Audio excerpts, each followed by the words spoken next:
All right. We are on this is 9, right? Episode 9. Mm-hmm.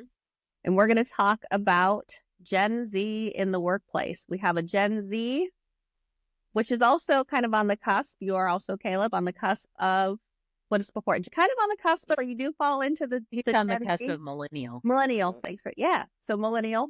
1981 in some places is where millennial starts, and sometimes it stops at 1996, something like that. And then you're, 98. Not that I just told everybody how old you are. But all good. you kind of fall on the cusp. We're really excited to get your insights, get your take on what it's like. You recently went from your sports career shifting over to the corporate world of work while balancing your nonprofits. We'd love to hear all about that and what you're passionate about as well. I will introduce you formally as I've been talking to you. We have our first guest on the Worksties, which is Caeleb Washington. He is near and dear to my heart. He is my son of so many years. I knew him before he was born. Doing some pretty cool things out there. Was an athlete, D1 on scholarship for the past. I always said you were my forever college student. You're in college for about 7 years. Does that sound right, Caeleb? It's about right. 7 years college. Yeah, because of COVID. Yeah, because of COVID. Yeah, yeah COVID year. Right. Yeah, absolutely. I'm excited to have you on this episode. I know Danielle is excited to have you on this episode. We'll talk to you a little bit about from going from an athlete to figuring out what you want to do.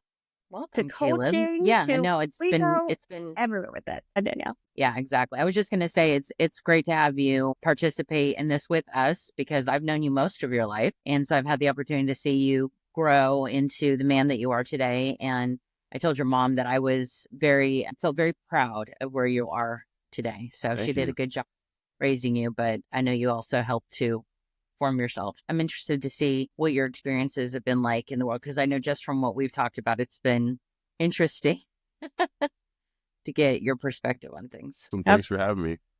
Yeah, thanks for being here. So we'll kick this episode off by saying we are sponsored by socialjobs.com. This episode is sponsored by them. Check them out for social advertising. All right, with that, we'll dive right in. Caeleb, if there's anything we missed about you that you want to be sure to tell everyone about, definitely get that plug in as we go through this episode. But tell us a little bit about your transitions. When you think about going from an athlete, and that was your job. I mean, you had to work as an athlete and go to school, and then coming out and then transitioning into the real world. Not that you weren't in the real world, but the world of work, the world of corporate. Tell us a little bit about that. Right. Yeah. I mean, I obviously had a general idea of what I wanted to do, but I didn't necessarily know how to get there, where to start. So, I mean, someone that raised me always said, hey, use the platform you have to get you where you need to go. So did that. I will say I didn't want to necessarily be done with college sports. I had injuries that obviously made me had to make that choice. And that was a little tough to do because it's something that I stuck with for a really long time. And something that was really easy for me to do was realize that, hey, the skills and the gifts that have allowed me to play football are going to be great with anything that I do outside of my sport. So that was pretty awesome to really realize it. It didn't happen overnight. It took maybe, I'd say, a couple months, and then I was all right, well, I'm gonna go. What can I use my degree for right now, where my feet are? So that was obviously teaching high school biology back at my high school that I graduated from. So I did that, enjoyed it. I really enjoyed I wanted to be, a manager one day. So I was like, okay, well, I need to be able to manage a classroom. So did that. It really enjoyed it. I didn't keep a traditional classroom. I'll say that. I decided to have a bright pink and green volleyball, and I would pass it around the class while we're presenting, because I just remember when I was in high school, I mean, only 2016 feels like it was, kids, when I talk to kids, are like, oh, you're uncle, you're old, but it's only maybe 10 years ago, I'd say. Less than that. It's almost 10 now. So, yeah, I enjoyed that. It was really fun. You were talking about like the injuries and overcoming, and that took you a little while to find kind of like, hey, here's what I wanted to do. What are some of your steps that you did, or what would you tell other people? Let's say they're an athlete and they're just not sure, they're stuck. What would be the best advice to give them as they look at transitioning or trying to figure out what they really want to do? I mean, it's your race. God created you with gifts that no one else has necessarily. And, it's up to you to hone in on those and really utilize them. God gave you eyes and a brain and ears for a reason. You wouldn't have gotten as far as you did go without discipline, without the community and the resources that you do have around you, whether it be family, friends, coaches.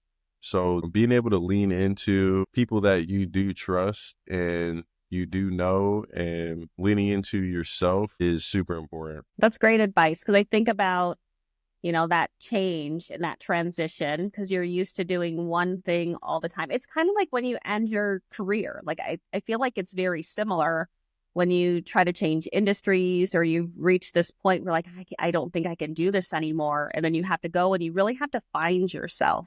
You have to figure out what makes you tick and what makes you you, because you do tie your entire, let's call it personality, or, your self-worth sometimes is tied into that, whatever it is, being an athlete, your career, things of that nature. And that's a tough transition for a lot of people. And there are a lot of people, I believe, out there right now struggling with this transition. A lot of career transitions are happening right now, or not able to find employment and things of that nature. It's just really, to recap what you said, digging in to yourself and really understanding what makes you tick, and being able to find yourself. Any other words of wisdom before we kind of get back into the groove of how you swam?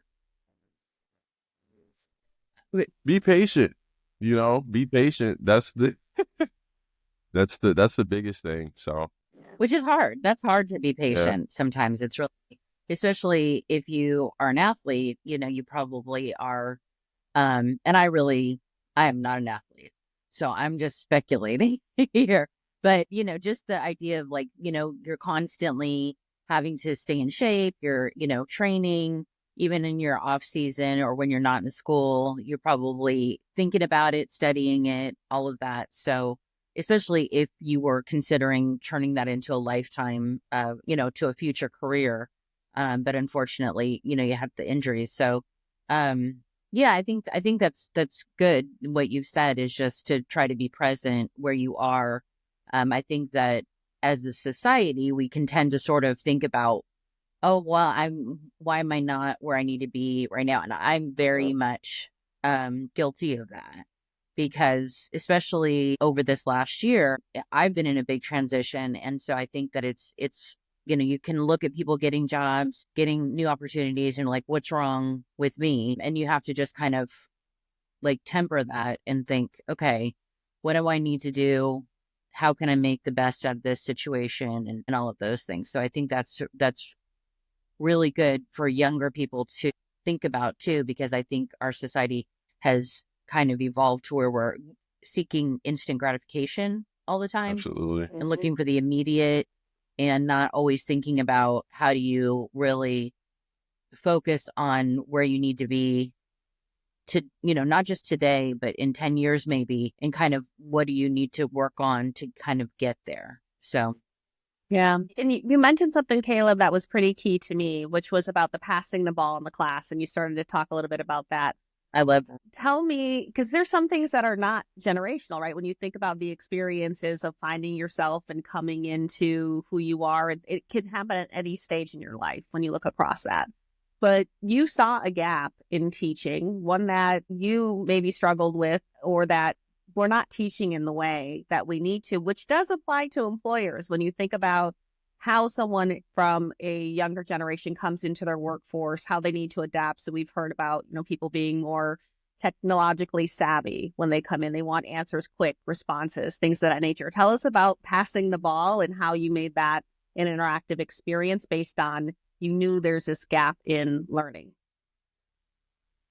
So it really, I was supposed to shadow teachers. And within shadowing them, I was supposed to take notes. So I did take great notes. So the things that I learned from football, studying your teammates, studying your coach, learning from your coach, and being able to apply what you learn from them and make it into your whatever makes it work for you. So within that, I noticed that the classroom, it was just, I mean, every teacher's different, but the teachers that I was able to shadow, wasn't that they were doing anything wrong necessarily, but just from, God gave you eyes and ears for a reason. So what I noticed was kids were just not engaged within their classwork. So with that said, it made me decide, hey, I'm going to use a ball because, like Danielle said, instant gratification's everywhere. So Instagram, they're using Snapchat, they're using all these things. They got Apple Watches now. They're able to have laptops in class. So with them needing to need technology for their classwork, that was something that I considered. It's 25 kids in a class. Am I going to be that teacher is going to be a mean, stern person? It's a bunch of new faces. It's their first year in high school. Am I going to be super stern and make it to where it's not enjoyable? No. So what I decided to do was, hey, this volleyball is going to make sure kids are engaged. It's fun. They're not necessarily thinking they're being told what to do.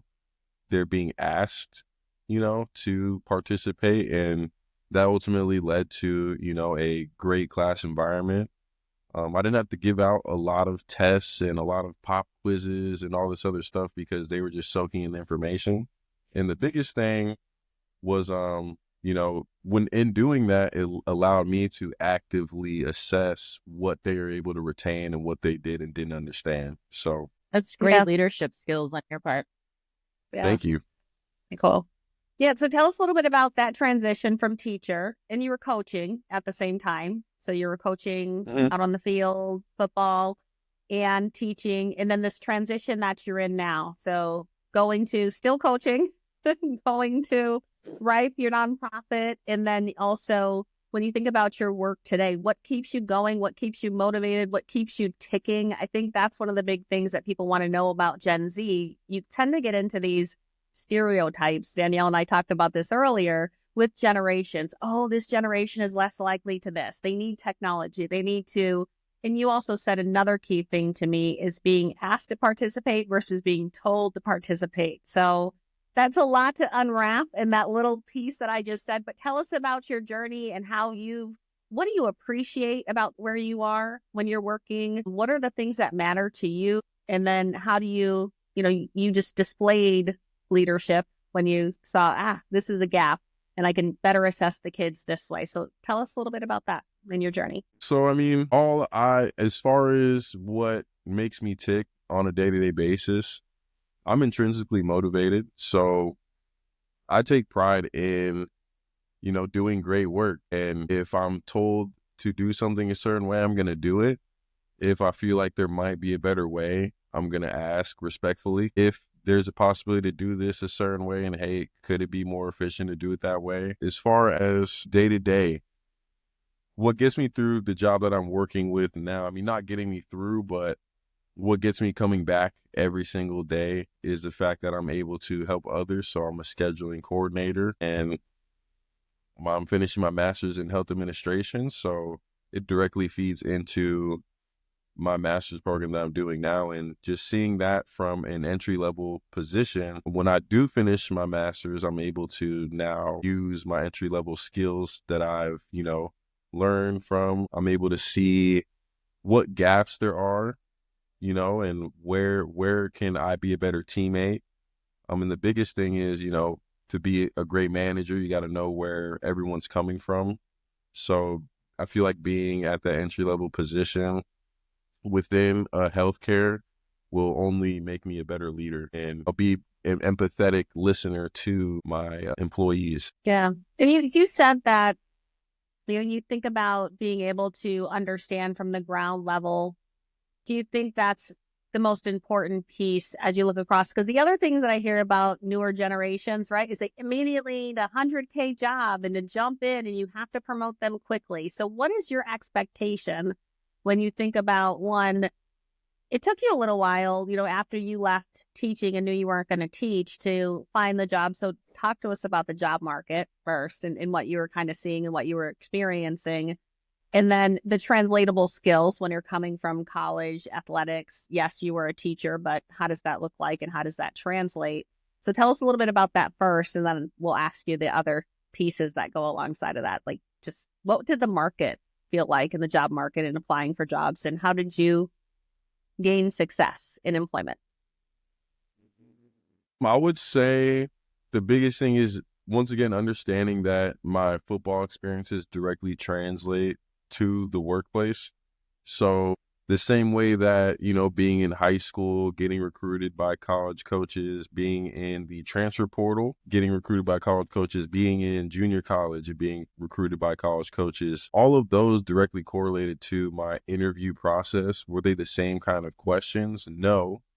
But I was able to understand that within that process, there's certain questions that they like. There's certain characteristics that they do like, depending on who you're talking to, what organization you're talking to. So that was the key thing for me. Am I answering that fully, or? Yeah. Yeah. Was it more important for you as you looked at the job? Was it more important for the pay, or was it more important for what you were doing? Or was it a company mission? Because there's also the SIG. It has to be meaningful work. It has to be these things. So what was important to Yeah. you as you looked for that job The, too?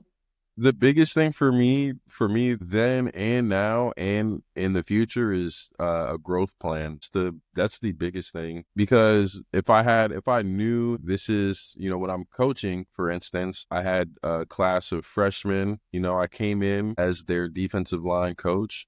I had 20 freshmen. I had maybe 8 juniors. I had 15 sophomores. So within that, every year of those kids had their own growth that they needed to do themselves, and it was up to me to assess that.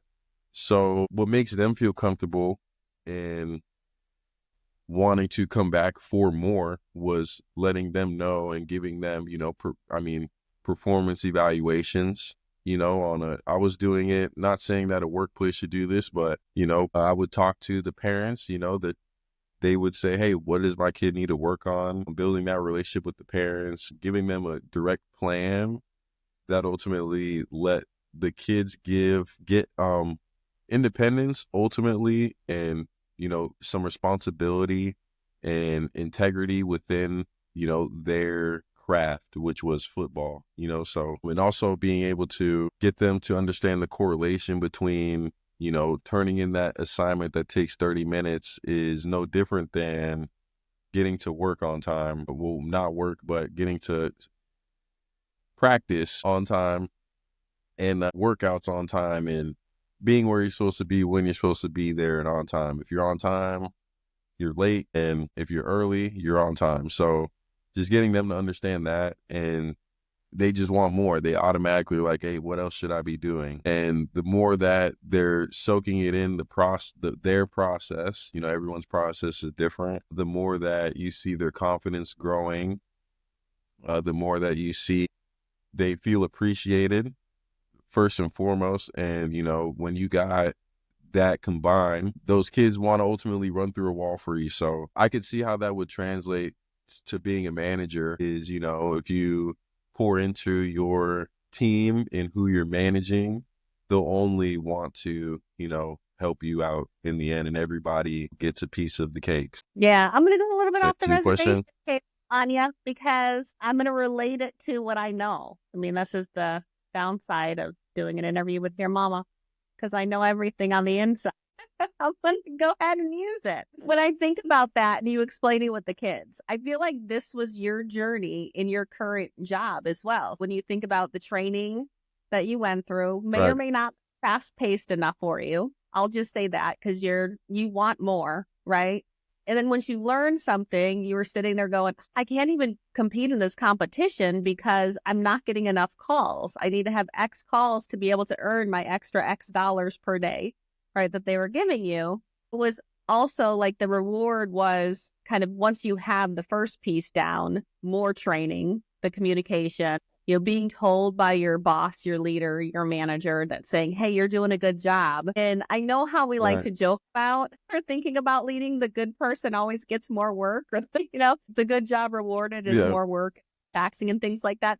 But when you're thinking about getting up to speed in an environment, right, and you're learning that and you're saying, I want to grow within this organization and this company, maybe it's not that next, let's per se promotion based on their structure, but it is, let's increase that responsibility so you can participate in these competitions and have a fair shot. And you grasp it because it's okay. Now you're on to X calls. You need to get to those 60 calls per day. Now you're up to 40. Okay, you know enough, or you can get enough to get up to your 60 to be on performance, which in turn, if you're consistently performing, then you're going to get to that next level or next stage of your career. Did I summarize kind of the relation between the kids and the players and then your work pretty accurately? Yeah, absolutely. Yeah, absolutely. Yeah. Yeah. Yeah. I think that's one of the biggest things. I'm going to go through because I did print it out, Danielle. I have a couple of things printed out, but I'll go through some of the things that when you talk about Gen Z, and you can tell us if this is true or false, Caeleb, add on to whatever you have. Okay. But I'm just going to go through the aspect and then Gen Z, what we're saying about, or what the world is saying about Gen Z. So career motivation is purpose-driven results. And then Gen Z seeks meaningful work in roles that provide stability, real-world impact, in alignment with social and environmental values. I don't know about the social and environmental, maybe for some, but I mean, how do you feel about what is the biggest piece of that when I said, hey, they're saying Gen Z, these are the career motivations? Like, what's your biggest career motivation, would you say? Is it money? Is The it biggest career motivation for me is, for the most part, being able to have ownership of my time is one thing. And within that, honest and impactful work. So that's all I have to say on that for sure. Is there anything else I should add, or? Well, that's up to you. What's important this to you? This is your opinion. This is your opinion. Yeah, I mean, what's important to me is, once again, being able to see, what the company stands for ultimately. So there's a thing that being an athlete, you always hear what's trust the process, right? But what is the process? So being able to visually see or hear what that process is, and that only would make me want to stay with an organization and grow within an organization. And that, once again, that growth plan, is my work meaningful, what I'm doing right now? Am I going to be able to transfer these skills within another workplace that I'm learning? So yeah, I think that's a good point, because I think one of the things I've struggled with in my career, and I can see that with people that I've managed, is that there's sometimes difficulty understanding your role in the overall process and the overall organization. And that's always been important to me, is to understand what role that I play and how that impacts others. Because I think you're right. If you don't feel like that you have control of your time, and that maybe you feel like what you're doing isn't very important, then you're not going to put as much into it and maybe not have as much pride in your work. And so people that I've managed, I've always tried to kind of instill with them the understanding behind the tasks, because sometimes tasks can be repetitive, boring. Once you learn them, you get tired. You don't want to do it anymore. At least I'm speaking for myself. But at least if you understand where you fit into the process and how you're impacting the rest of the organization, that's really, really important, especially if you're going into a career in healthcare, how that's going to impact nurses and doctors and, respiratory therapists, and ultimately the patients and their families. Then, it may be a very small piece of a very big puzzle, but that piece is important. So I like that you're understanding that today, and you have that, because I think that's something that gets lost very easily within a lot of really big organizations. Yeah. Yeah, I would agree with that. And I would like to tattle on myself for a second. So Caeleb was taking this class, and what was the class? Was it like healthcare? It was something in healthcare, but it was HR, and then it was beds, how many by the bedside and things of that nature. So, I'm taking it right now. It's HR and healthcare. Yeah, it was HR and healthcare. And he asked me, so this is when he was at UMass. I think you were at UMass at this time when I was helping you with a class that was kind of similar. Oh, it would have been no, it would have been a I'm sorry to cut you off. It would have been I was taking an ethics class. Maybe that's what it was. And he asked me to help him, Danielle. Like, hey, mom, do you know these answers? So I'm giving real world experience answers, which was not in the textbook. So, yeah, you should never ask me for things that Like, do you want what the textbook's going to tell you, or do you want to know what you're really going to be doing? didn't map back. It just didn't map back. But my bad. I felt so bad. I was like, what'd you get? It was a bad grade. So, it was real world experience. Well, I will textbook. add, because I do remember that, I will add the teacher did say, hey, these are great answers, but that's not what we're looking for right now. So, I think they were good right. answers. I tried to help out, Right. the world. Yeah, because sometimes you have to learn the process before you can break it or change it. You know what I mean? If you understand the process and why it has, 10 steps, then you can figure out, okay, well, maybe we can reduce that down to 7 or 8 steps. But you have to really understand the process before you can do that. So, yeah, that makes total sense. Yeah. And I love to break things. So there's that. There's that. No comment. No, right. What about communication style, Caeleb? So part of it is, direct, digital, when you think about being at work or I know you're in a lot of, but for the coaching stuff, there's what is it called? Is it the huddle? It's not huddle, right? What is where everybody kind of gets together and they're just talking on X? I forget what that's called. So there's that platform where it's almost like a group conversation, but only some people are talking. So that's pretty direct. At work, you're on Teams, I think. You have text. Like when we think about how to get information clear, concise to you, what are your preferred methods from your employer? And then do you have boundaries to that? I talked to someone last week that had some really stern boundaries. What are your preferred communications? And then what are your boundaries surrounding that with work? As far as being able to properly complete a task, I would prefer direct communication because then I don't have to ping back and forth and clarify versus, our brains are working faster than our fingers. So why not have a direct conversation that'll take 2 minutes to 3 minutes versus having to ping back and forth for 5 minutes, that saves 3 minutes of time. Then I would hope you get more work done with those 3 minutes, right? So from that aspect, as far as like mundane tasks, like, not everything's, it's not not that it's mundane, but there's some stuff that doesn't need to be necessarily explained in depth. So obviously, just a quick ping would be okay too. So yeah, it's interesting that you say that because having worked in remote settings for a long time, sometimes people become fearful of talking to their boss on the phone, because there's the implication that maybe something's changing, i.e. your role or whatever. But I agree with you because I think and I know Jennifer and I have talked about this, like if it takes more than like 3, back and forth and email or pings, you just need to get on the phone. And there's times where I'm like, I don't want to type this out and I just want to tell you, and then you can ask questions and we can move on with our lives. So I agree with you on that. But I think sometimes like Gen Zers are a little bit less wanting to be on the phone and have that direct phone, communication. But I mean, that's sort of like a blanket statement. I know there's always different people within that, but I think there's that perception, at least, that they don't want to be on the phone. Do you see that? Are you working with, at your job, Caeleb, today? Are you with people who are more your age group, or are they older?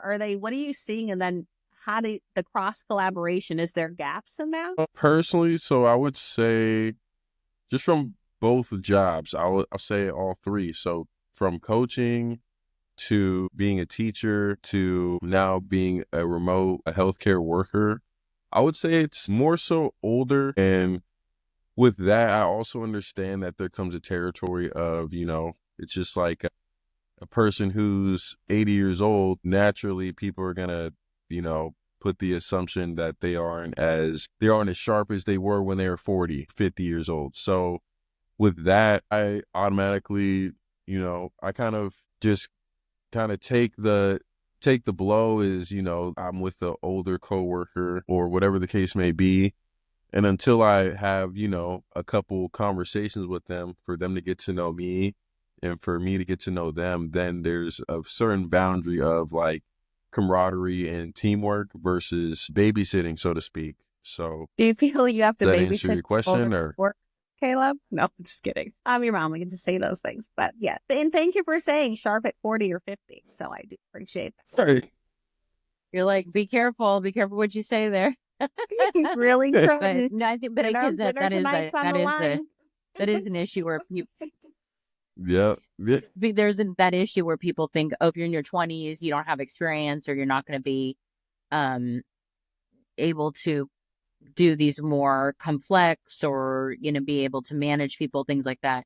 But then once you get over 50, then people think, oh, well, you're not going to be as sharp, you're not going to be as technologically savvy, which isn't true, because Gen X is the first generation to really grow up with technology and have it change rapidly. I mean, of course, it was very different, but there is that aspect too. So I think it's good to not shortchange any generation.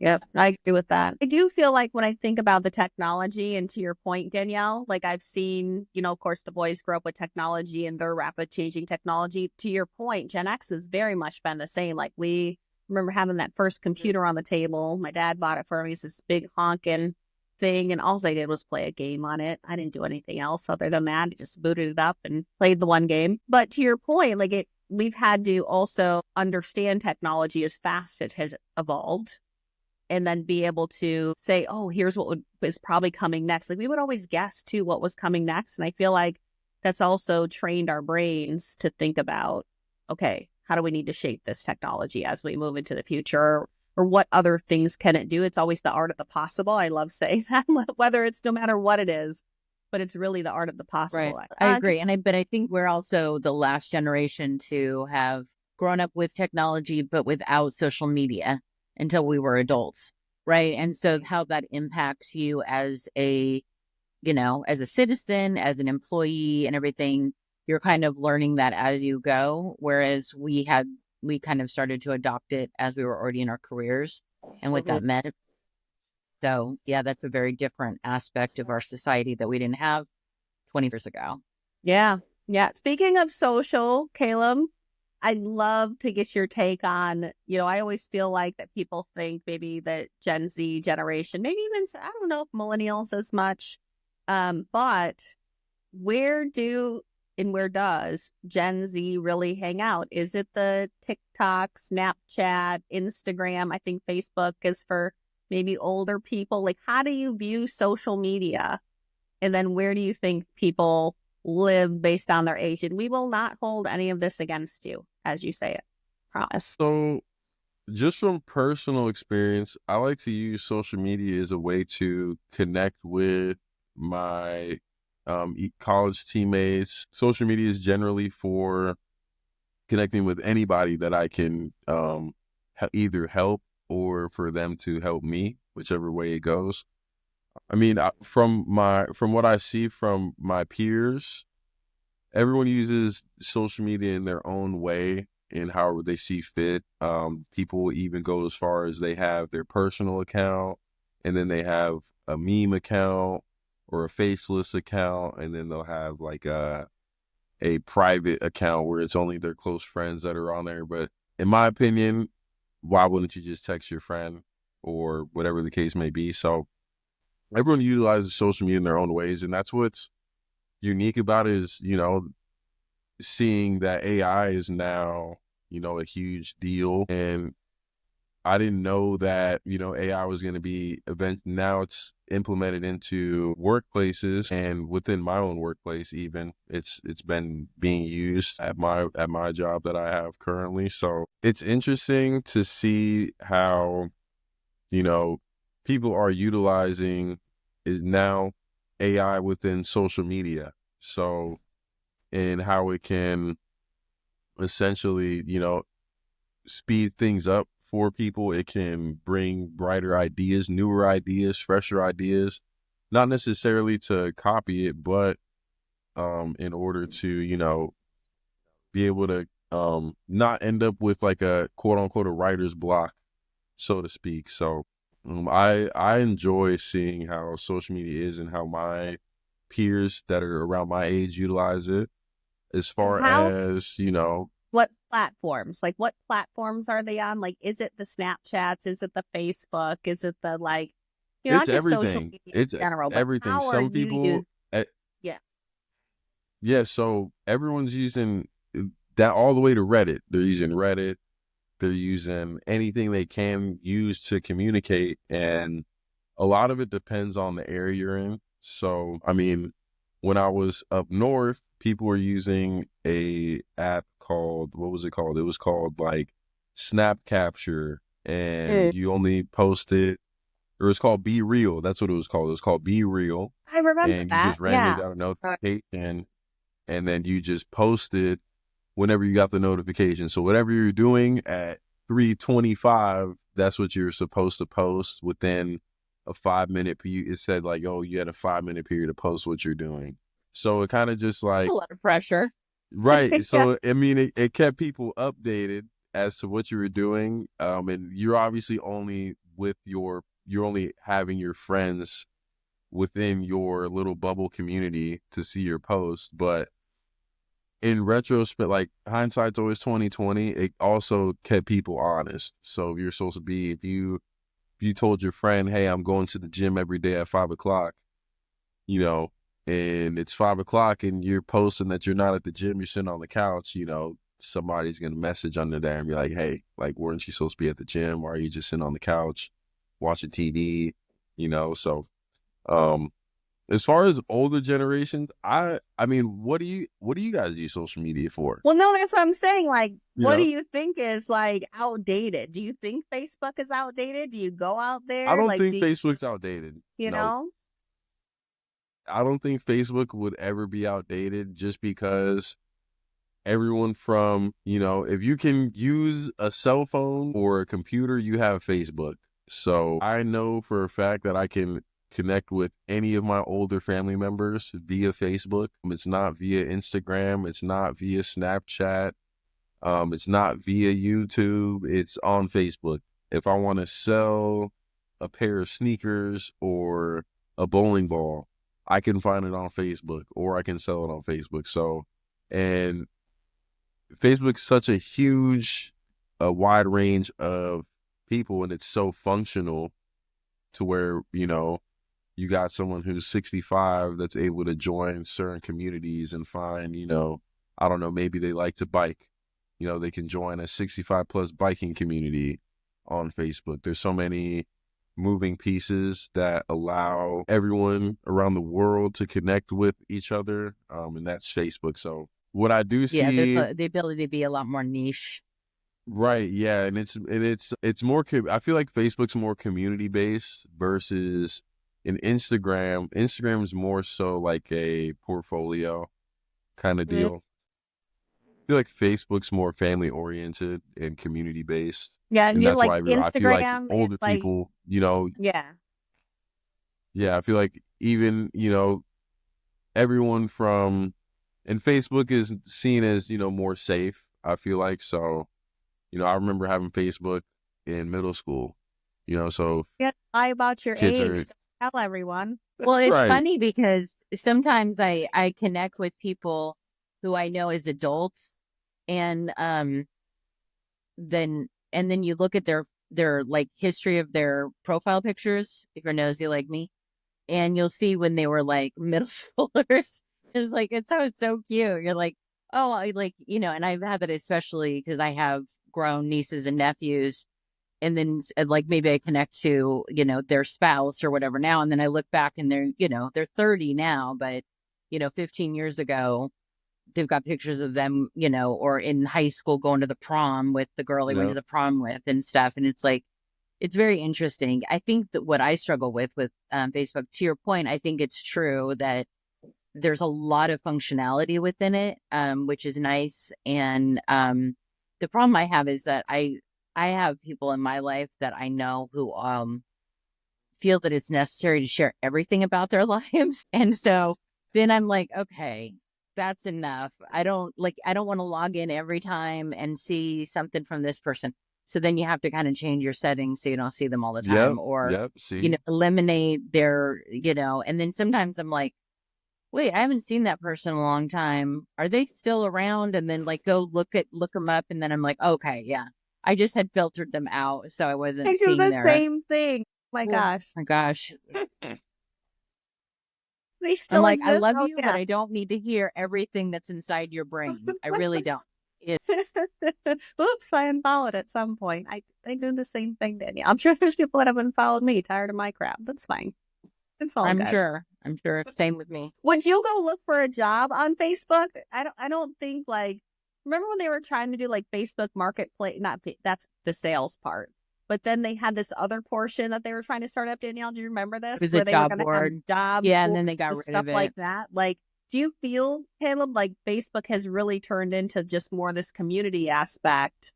And like, that's kind of their niche where they stick. And then, when you're looking for, work or whatever, just to kind of bring it back to that place, is there a place you do go that you would say, remember, we're only sponsored by social jobs? No, you can say whatever you want. But like, is there a job board that you would go to, or where do you feel people gravitate? I know you're working also with an executive recruiter and have some conversations, or a athlete recruiter. That's what I should call it. But tell us about, what does that look like? So personally, I would, Facebook was an option, I would utilize it. It would be better to connect with people that, have a general idea of who you are, whether it be through a mutual friend that can refer you or anything like that. So, I did a referral through work the other day, and I feel like my connection with, the person that I referred will only help them ultimately. So even as far as being a coach, and the coaches that recruited me, if the kids that I know are doing what they're supposed to do on a daily basis, I don't have a problem referring them to that coach. So I feel like Facebook would be a great idea.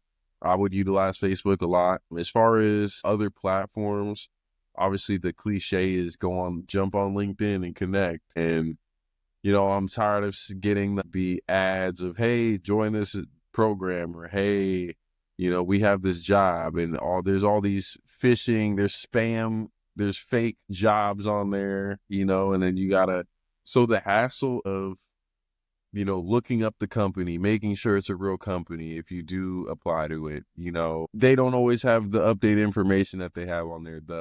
The qualifications on there aren't always accurate. The pay isn't always on there either. If I was able to utilize Facebook, I feel like, for one, I'd be able to get more of a thorough answer as to how an organization is, and I would get more of the truth versus, connecting through a professional platform. So authenticity is what I hear. Like, when I think about that, Yep.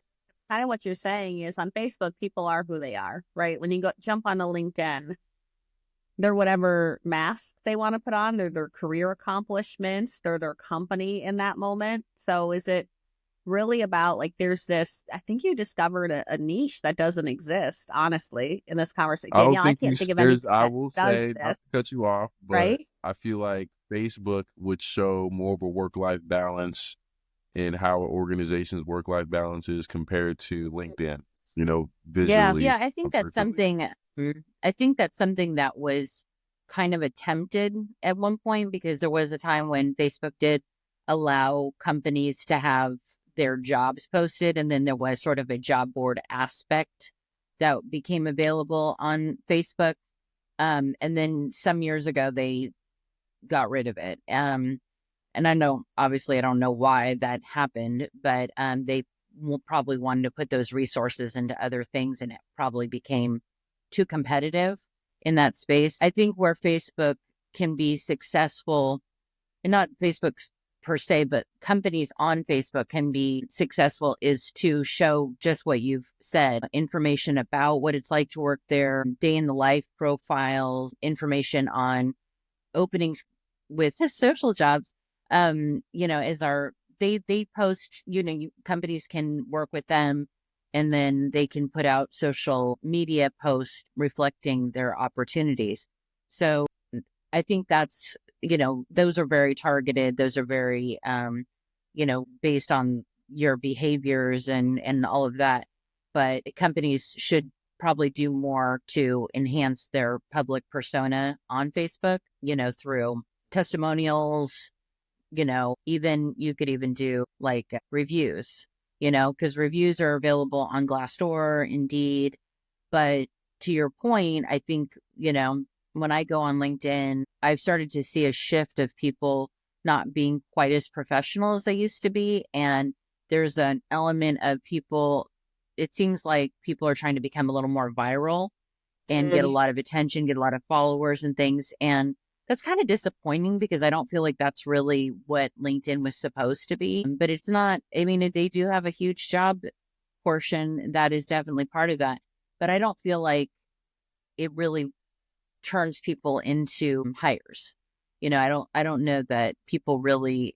I would really like to see the real statistics because I think they kind of have a stilted view of it, but where people are actually getting hired, I think is a lot of times more through referrals and things. And I think that's where a site like Facebook, if they actually encourage their employees to put out referral requests or, hey, I'm hiring here. Because when I was a recruiter, I hired people from Facebook that I connected through in groups and things like that too. Yeah. Yeah. Same. I think it was, when I think about the Facebook shift, like it was people not wanting to have work stuff on their Facebook because they took it as personal. And now that LinkedIn is becoming a little bit of that personal with work, but it's a lot of self-promotion. I will say that. Like LinkedIn feels like a lot of self-promotion, not really about the company. It's about the company. It's probably trying something they're trying to sell versus maybe information. Like I always try to share relevant articles and things like that. So I think that there's this, I don't know, it's almost, we're at this intersection of how these companies decide to move forward too.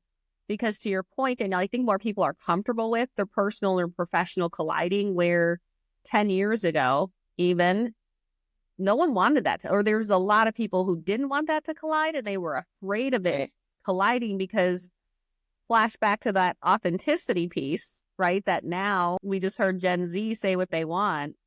You have to bring your real self to work. And we've talked about in other episodes, not being able to bring your real self. And Caeleb has watched my journey, of course, to work, but it's what people want now. Who am I working with and for? Not only just the company, but the person that I'm going to be supporting. I don't know. Caeleb, what would you say about that? As far as what exactly? Like just when you think about the authenticity, right? And then bringing the person that you're working for to work, like understanding who they are, maybe even beforehand. Are they a robot that works in corporate or are they someone who's going to nurture you, grow you? Because you said LinkedIn feels more generic. Facebook feels more personal. And then what Danielle and I were kind of talking about was bringing that together, personal meets professional. How does Gen Z, how would you want to see that show up? What's important to you as you look at a company talking about you would like to see, referrals and jobs on Facebook? The more comfortable I am with having regular conversation with them, I kind of get an idea of, okay, human, understand that, I can have a conversation with them and it's not always super uptight and it feels like a natural friendship / because it's virtual, so if it was in person, if I had like a general idea, and connecting through Facebook, being able to have work events, stuff like that to where you can get to know someone. I know a lot of remote companies do work events and stuff of that nature. So I feel like having those things make it easy. On LinkedIn, I might share some of that sometimes if I feel I want to, or, but you're not really getting that authentic person when you're on LinkedIn. You're getting their corporate mask or self. The majority of the time, I will say there's a few people who are themselves out there. And to Danielle's point, what she was saying was, it just feels like a lot of self-promotion. I think I might have said that too. But it feels like a lot of self-promotion. It's inauthentic. There are some people getting a little bit more personal on there, but I feel like sometimes they're getting personal. Danielle, you can tell me what you think, but I feel like it's a little off the cuff. Some of the personal stuff that's happening on LinkedIn that they're not really filtering out. It's a little, like, I don't care what walked your dog today on LinkedIn, Right. Right. I think there's some of that, or people are getting a little more religious, which I think is sort of interesting because I wouldn't have thought that. But also the self-promotion, but I also think people are trying to be funny in a way that isn't authentic. Like they're trying to be funny. And that's where I meant like sort of the viral thing is people are trying to create sort of sarcastic posts that are sort of edgy. And I can guarantee you that they're not like that in real life. They're not edgy in any way, but they're trying to be. And then it comes off badly for them. And then people sort of respond in kind. And then because it isn't authentic or they're being deliberately trying to be, challenging or trying to be, get someone to respond, they're trying to generate that. And they want attention. They're like just trying to interaction. grab for this attention. It's like, it's not Instagram. It's LinkedIn. Caeleb, do you even use LinkedIn or do you have a profile? I know the answer to this question. I'm just going to ask you because no one else knows. But how do you use LinkedIn? Do you even use it at all? I use LinkedIn because I feel like I have to, so I feel like that's my only source of if I wanted to, branch out into a new career, I would have to be using LinkedIn. If I wanted to find a new job, the best way to do that is LinkedIn. If I wanted to connect with a manager or anyone, it's via LinkedIn. So I feel like with that, it's more so, I feel like I'm forced to use LinkedIn.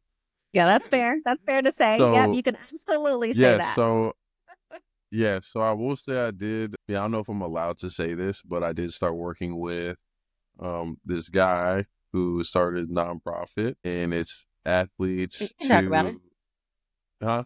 I'm allowed to talk about You it? can tell us all Yeah, about so it. Like, tell us about the person you met on Yeah, LinkedIn, so how you're working with yeah, them. Go. so give yourself a actually plug. it was athletes to careers. So yeah, his name's Mike Townsend. He's awesome. As far as, I didn't know that it was a resource that was available to me, but, I prefer a personal contact that's going to help me, navigate the workplace and just like, careers and everything versus going through LinkedIn and, I don't know every recruiter. I don't know. All I see is, hey, this is how much this job is. This is what the alleged, tasks are. Oh, yeah. I mean, and he gives me honest notes on the organizations he does send me. So he coaches me up on, hey, this is how your resume should look. And it's, I feel like that gives me more of a peace of mind knowing that I have someone in my corner that wants to help me make it get to a career or to another avenue versus, I would jump on LinkedIn and I would do I'd make 20 work day accounts a day. Or is that what it's called? Got it right. 20 Your work workday count a profiles for different day, companies. like, and I'm never going to, I just spent 20 minutes making an account and I'm never going to use it again anyway, like, so, or I didn't even get, That's why fair. did I waste all that time making this account? I couldn't even get a 10-minute interview, or 30-minute. So the trade-off for me was like, why am I going to make this account if I can't even get the time back with an interview? You are preaching to the choir over here, Caeleb, that's for sure.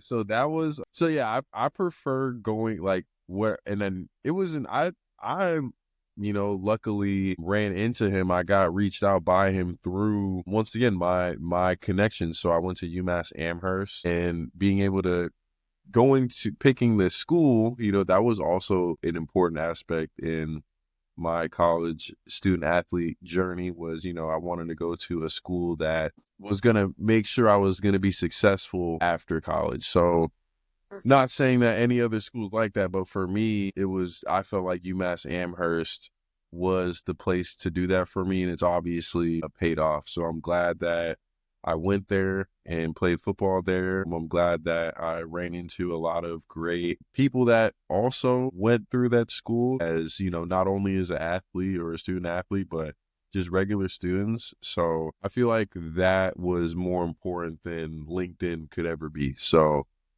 if there's a way for, a LinkedIn to be as great as going to, if they can create some kind of platform like that to where it's like you're kind of running into all walks of life and it is authentic. Not everyone you're going to come across. I hear all the time, oh, you were a former student athlete in college. You'll find a job in 2 seconds, my hair used to be to my shoulders and I cut my hair because I was like, okay, maybe my hair is the reason I'm not, maybe it's my hair. Man, I don't know what it is. It's growing. I'm gonna grow back out. So that I feel like that is ultimately how I feel about that. Yeah. So the I think guidance part of was the important. Oh, go ahead, the Danielle. issues.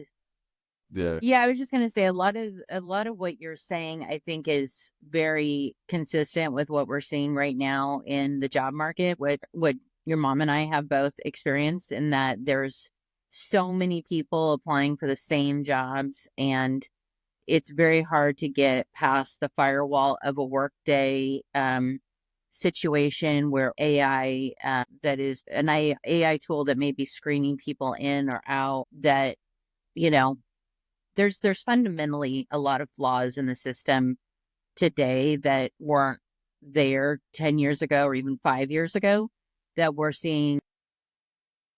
So to your point, I think what you're expressing is very consistent with a lot of people right now, that Yeah. they're not able to get somebody on the phone. They're not able to actually get an interview. I've even seen some interesting posts on LinkedIn where people are ridiculing other people for not applying more to jobs. Where somebody's like, I've applied to 50 jobs in the last 8 months and I haven't gotten one interview.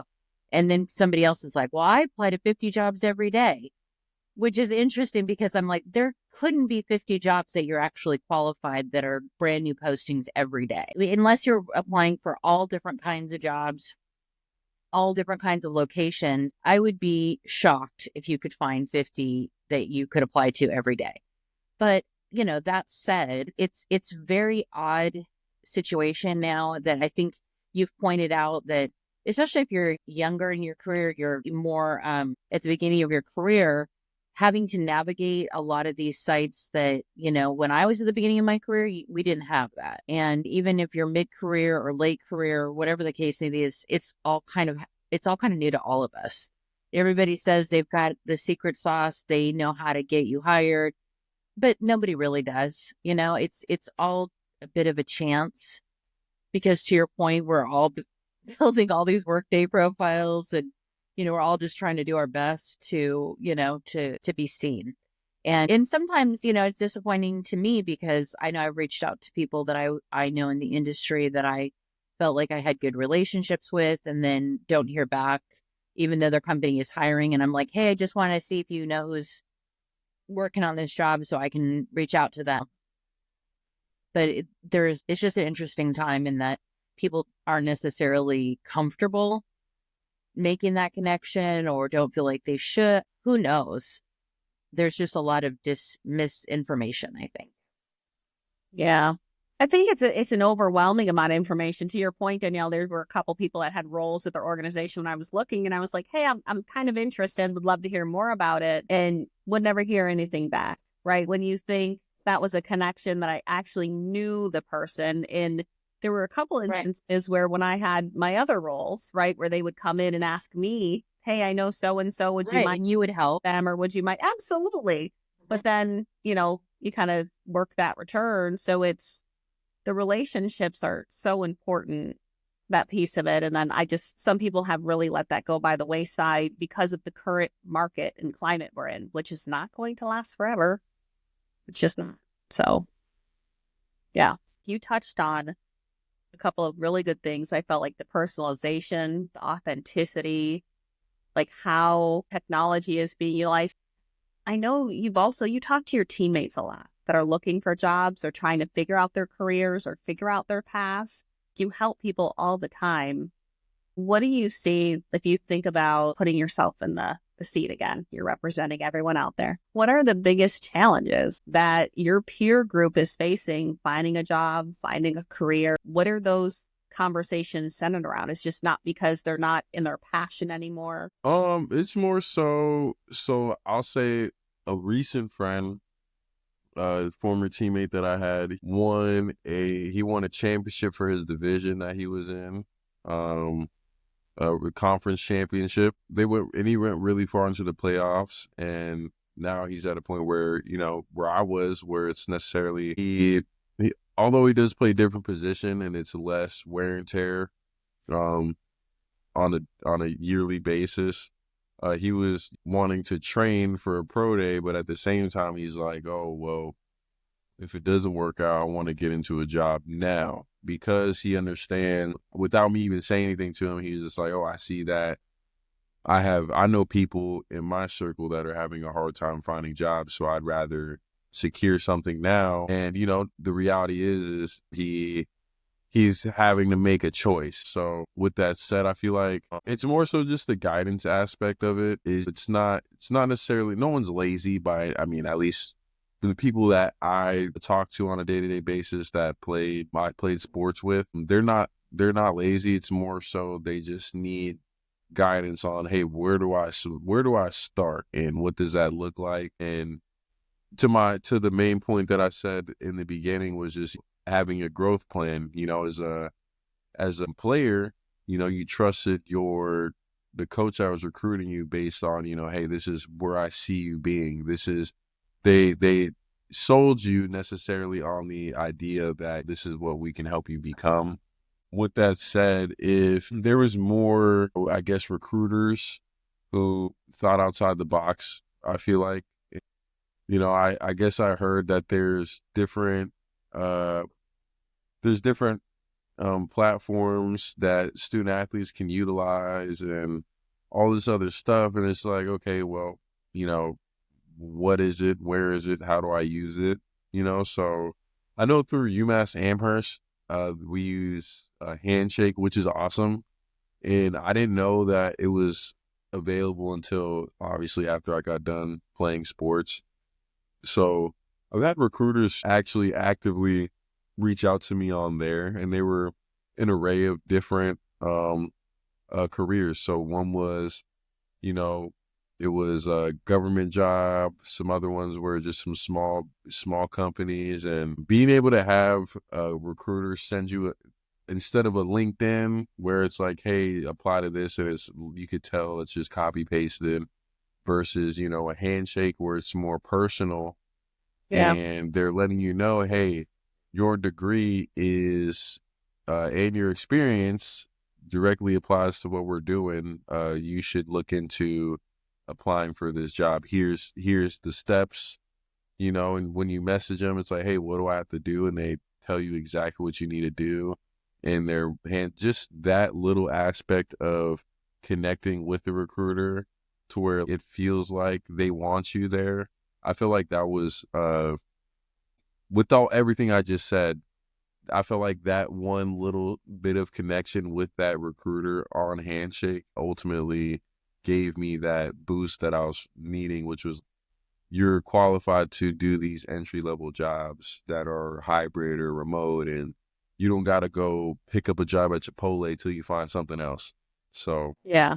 So it's recruiters recruiting. So we think, Danielle, we talked a little bit about with automation, and I can see where it takes over 80% of the job. When you think about recruiting, it goes back to that relationship building and really understanding that candidate, what they're capable of, where they've been. Caeleb, I have another question for you. And that is, do you think that we've taken for granted when you think about Gen Z and everybody within your age group, and let's even say younger and maybe even a little bit older, do you think we've taken for granted because it has been said, quick technology, direct communication, make sure you have these channels to communicate in? Do you think that there has been an over assumption that somehow automatically after you get out of school, let's say whether it's high school or whether it's college, that you know where to go to find a job.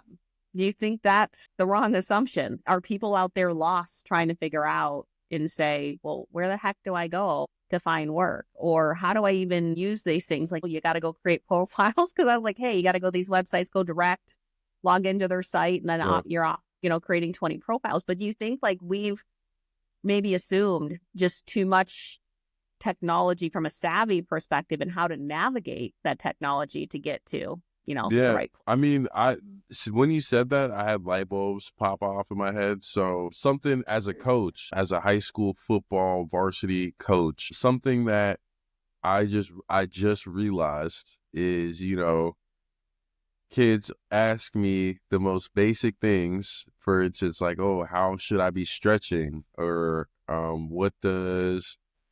what am I supposed to be eating on a daily basis? Hey, what does a great football player look like? And I'm like, do you not see that $1,000 device that you have every second of the day? With being able to, once you said that, I was like, wow, it's not that, I always hear, hey, you have the internet at your disposal, use it, but how?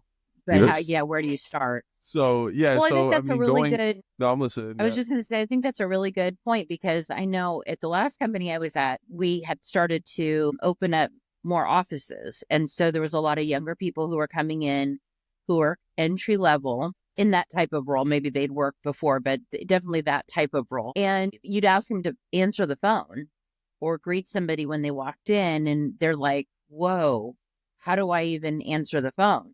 Because they're used to their iPhone, right? They're not accustomed to a multi-line business phone, which, most people need to learn what this system is because they're not all exactly the same, but they wouldn't even know like how do you answer the phone? What do you say? How do you respond to somebody's question? Like all these things. And I do think fundamentally our society has shifted a lot so that people don't inherently know that, because maybe they've never even walked into an office before. If they're a teenager, if they're a young adult, maybe their parent has always worked from home and they've never gone into their parent's office, or maybe their parent's office is far enough away that they never went in there to like even see how it works, right? We do so many things online that you just may not have the experience of going into an office. But then also I was just going to say that when I was in high school, we had a mandatory elective that was called career guidance. I don't think they've had these in years, but in that class, we had to learn how to write a resume. We did like sort of mock interviews. We learned about like, what do you wear to an interview? How do you prepare for one? All of these kinds of things. And I don't really remember a lot of what was discussed, but I do know that it kind of helped me as I was looking for a job, even a part-time job when I was in high school. So yeah, and I'm just thinking now, like, that's probably a gap that we could fill somehow is, maybe a staffing company or consultatively to go work with the school district and say, we have a lot of jobs here. Let's talk to, even people who are in 2-year colleges or community colleges, but also high school students to say, hey, this is, these are companies, these are what they do.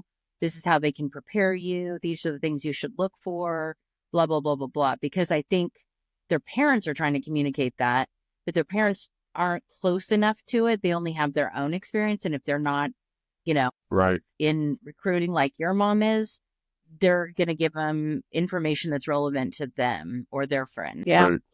Yeah, I will say, just to add on to that, so on top of the high school biology class I was teaching, I would do that the first 3 periods of the day, 4 periods of the day.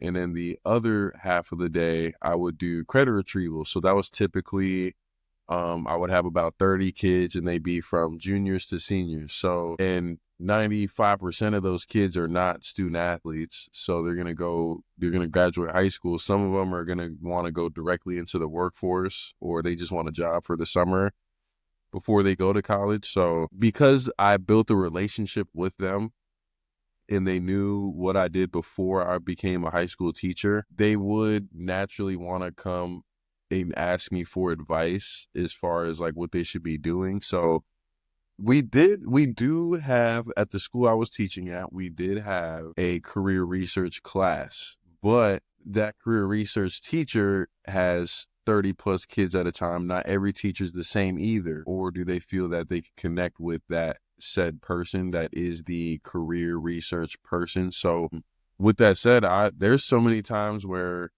a kid was working at Domino's. Like I had this one student, and she was going to graduate. She was like, "Oh, I'm tired of working at Domino's. I want to go work at Ross." And I was like, "Okay, what makes you want to go work at Ross?" "Well, I want just something that I can get into really quick because I really want to get into retail in fashion. So I just want something that's relevant." I said, "Okay, well, just email me." She was done with her work. I was like, "Hey, email me your resume. I'll print it out. We'll print it out, and we'll sit here. We'll do it tomorrow in class. It'll take us like 25 minutes." So, it was only for her to get a job at Ross. I mean, and mind you, her parents had a whole different job. At the same time, they're busy with their own responsibilities. They're not necessarily,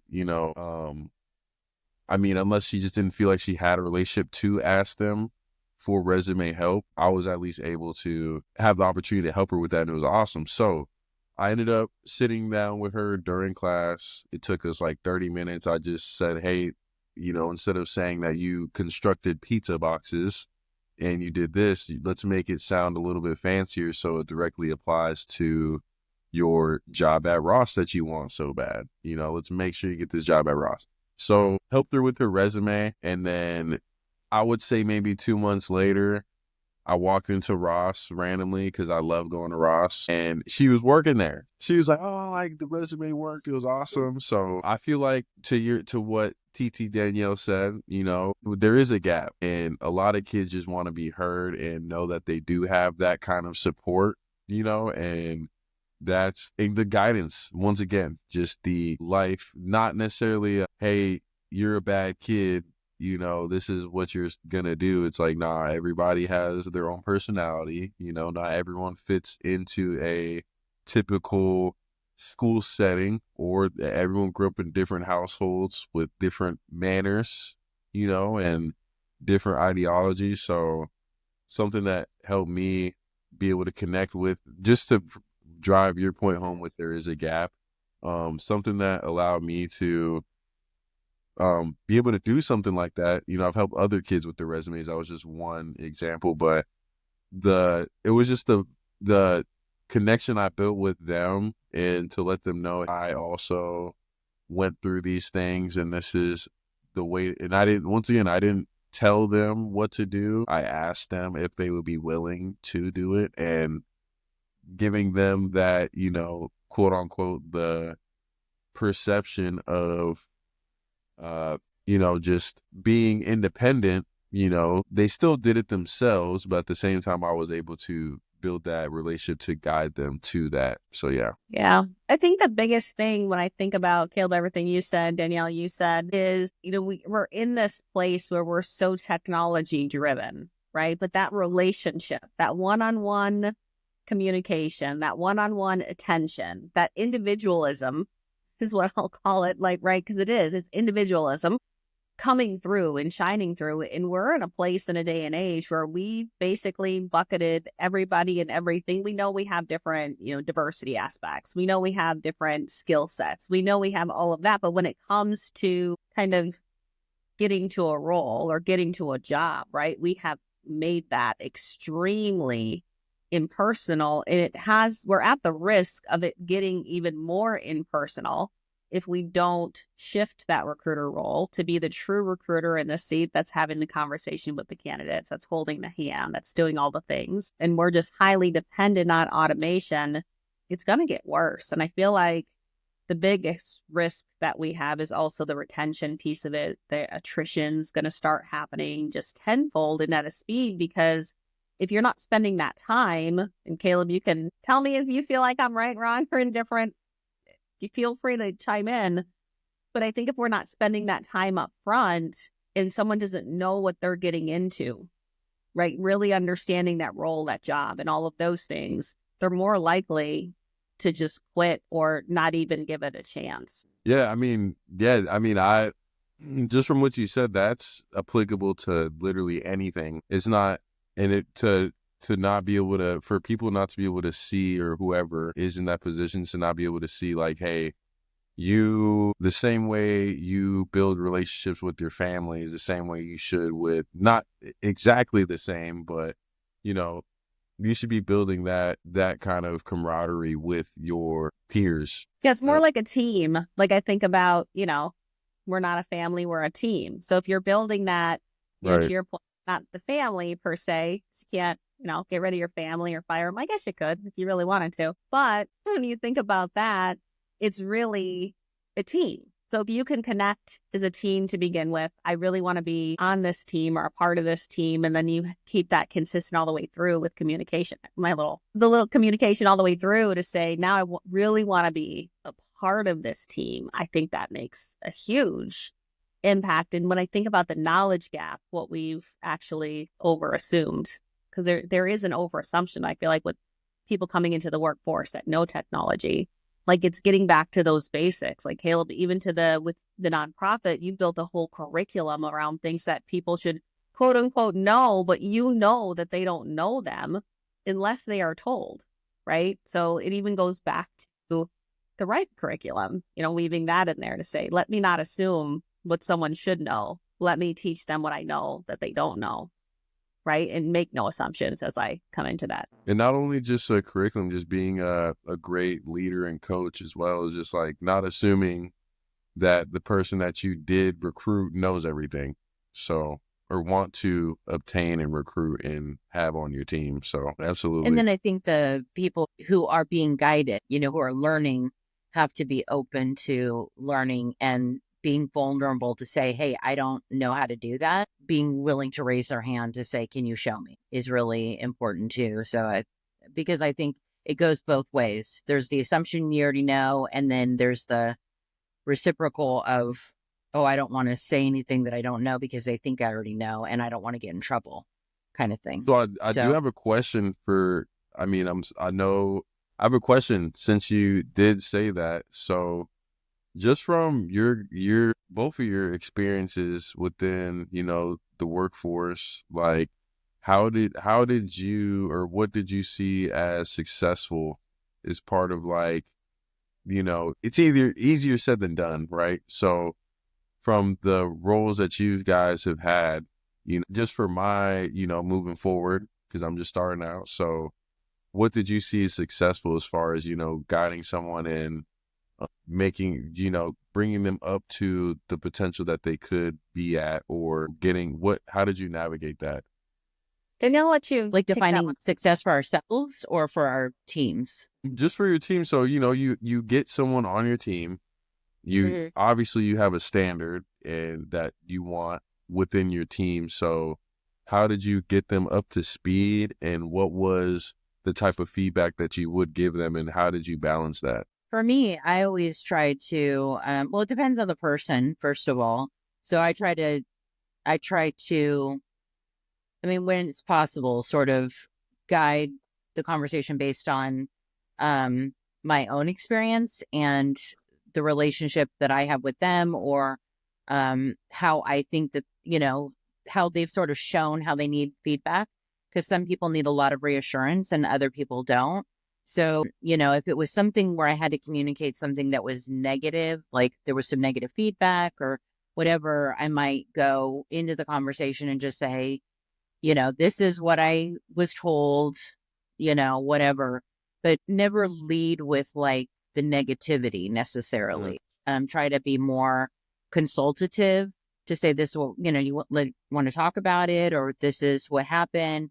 But I think that, I want to know what your perspective is, because there can be a lot of misinterpretation and, there's humans involved. So we're going to take things different ways. And then a lot of times I would share a situation that had happened to me that was similar and what I learned from it and how I think we can move forward, because the last thing I'd want to do is have somebody judge me based on one day of my life. But in terms of like making sure somebody's successful, it really depends on the role specifically and what the criteria of that is. Sometimes it's kind of ambiguous because it really depends on what's going on in the business. But if they're showing up, if they have a good attitude and they're getting their work done, and that, especially if you're hearing positive feedback and things like that, then I would take that as success. But if they're in like sort of a matrix role where they have to meet certain criteria, I'll let your mom speak to that because she has a lot more experience with that than I do, for sure. Yeah, I would say for me, it's getting someone up to speed, right? Depends on what the role looks like, but really understanding what makes someone tick and really understanding them as a human and individual. So I can think of when I've taken over teams and they were already existing and maybe it was a recovery account where I had to drive performance. I wanted to know and getting to know you, which a lot of people think is cheesy, but if you can spend, and I always did a round robin. And if I'm hiring someone, same thing. I want to know about you. I want to understand you. How do you like to work? What's your best communication style? How do you like to learn as well? Because I am a great learner, but it depends on how I learn, right? So I like to sit side by side someone and see what they're doing. I can watch a recorded video, but it's really hard for me. That attention span is, man, like I find myself when I'm watching the video doing other things and I'm like, what the heck did the video say? And I have to go back. So I know, like, if you're asking someone to watch a bunch of training module videos, might not go as well. Right. But then at the same time, someone might be better at that, but they can't follow along. Right. Like they can't, they're like, you lost me 10 screens ago. Well, probably because you're a multitasker. But so everyone learns differently too. So you got to figure out like, what is their learning style? You can't accommodate everyone, but if you can give them a little bit of both, right? A side by side and a recorded video. And then I'm going to, give you a mentor to be able to learn that. So I think that's where success lies, is really understanding that individual. And when I'm thinking about performance, clear cut expectations. You're meeting, you're not meeting, you're exceeding. I think when you start to get squishy around expectations, that's when you have people like, oh, I didn't know. Or, oh, I didn't meet the goal. I didn't meet. But if you know, you have to use your job. That's very true. Caeleb, like 60 phone calls. I got to get to 60. That is performance. It's pretty clear cut. And then you can have a conversation. Yeah. Why didn't you get to 60? Let's talk about that, Right.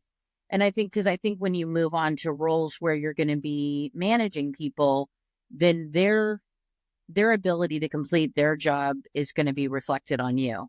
So if your team isn't meeting expectations, you are not meeting expectations either.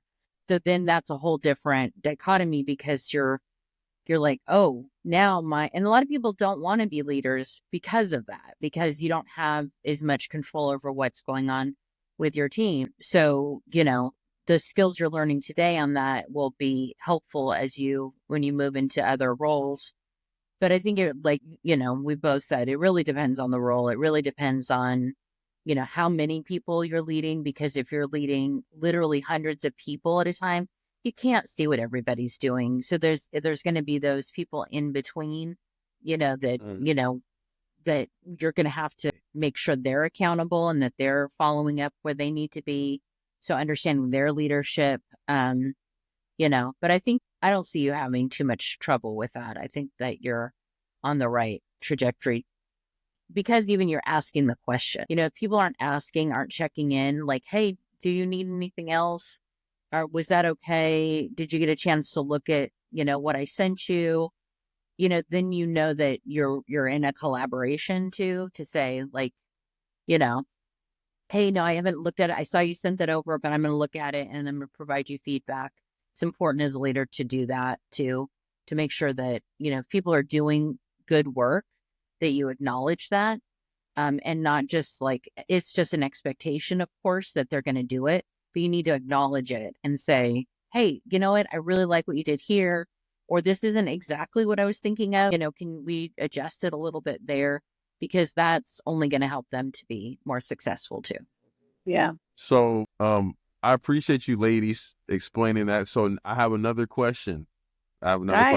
Go for it. So with what you just said, I automatically drew the parallel between, and I want to know if there is a parallel between the two. So I automatically, with what you two just said, I automatically thought about my role as being a teacher within a classroom. So we had obviously it's high school biology, so there's a state end of course exam that's needed to be taken. The school itself wanted me to have a certain score with all the kids. So I had a performance bar that I had to hit, which was I had to get at least an 80% pass rate out of all my students.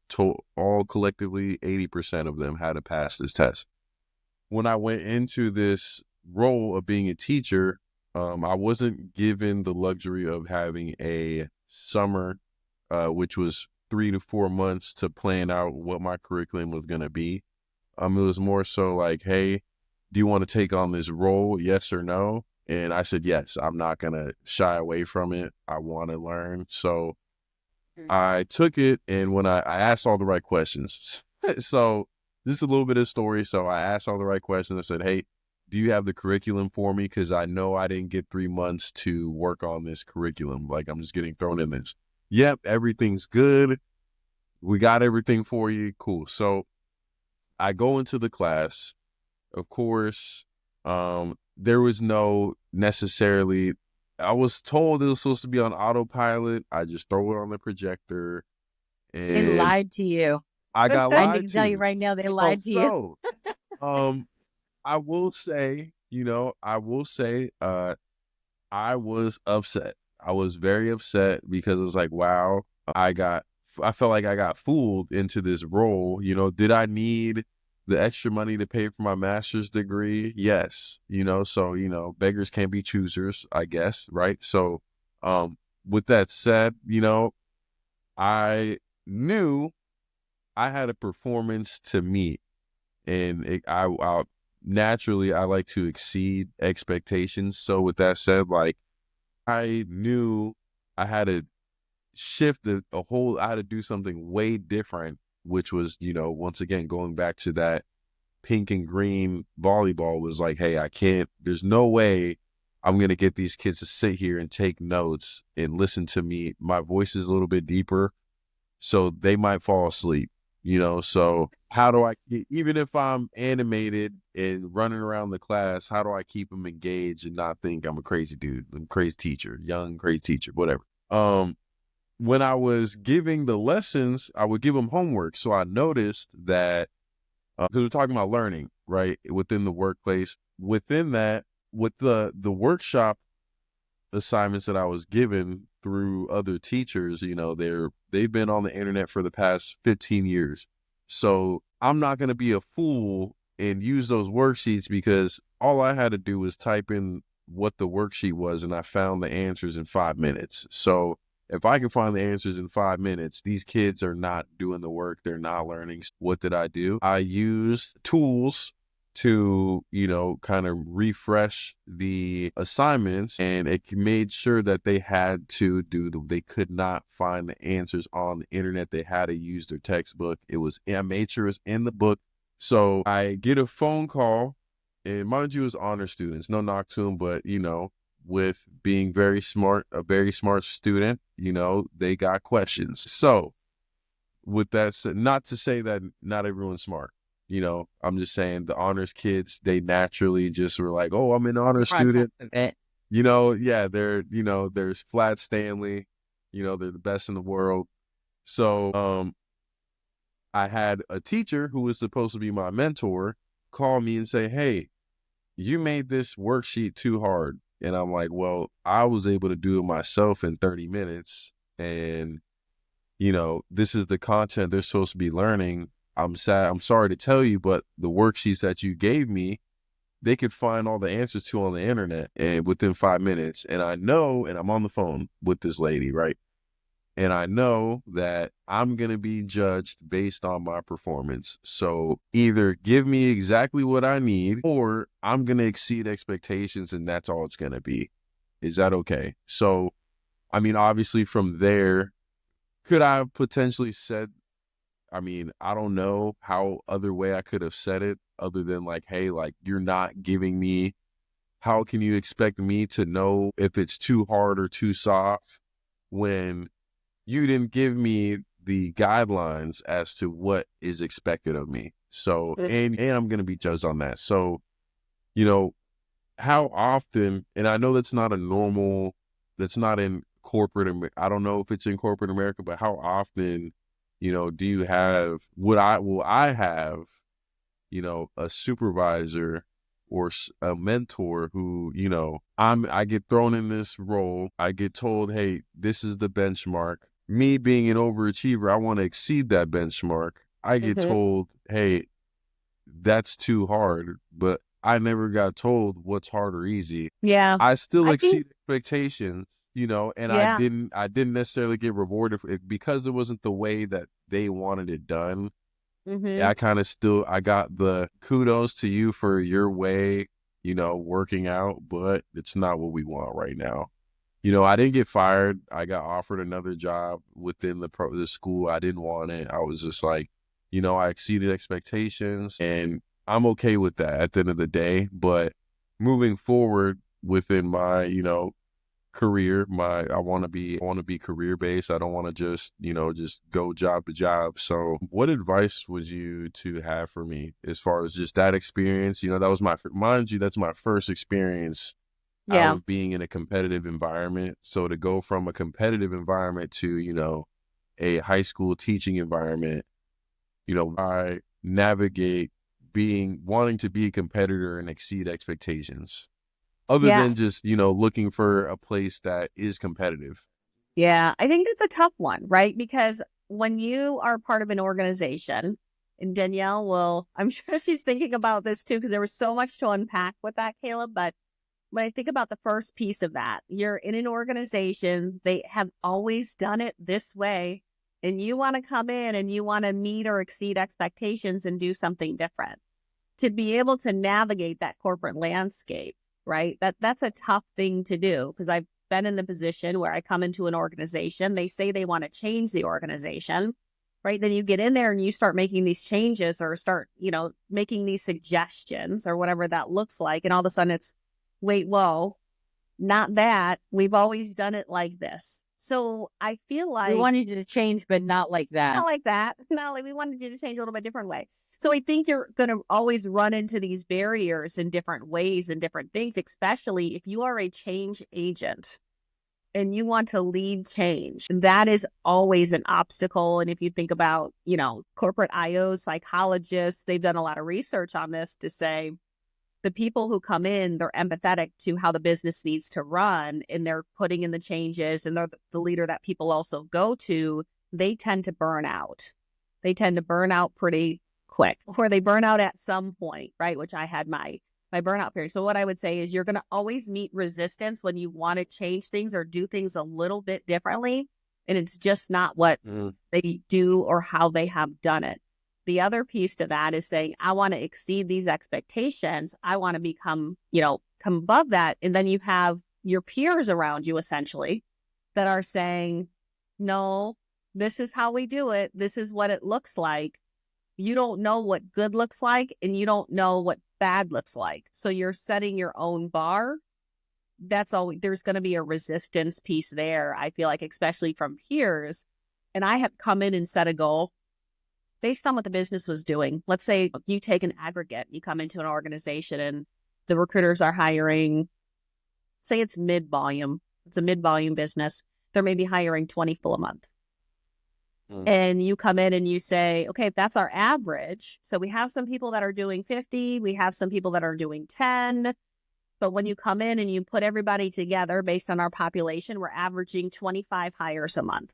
So I want to set our minimum threshold at 20.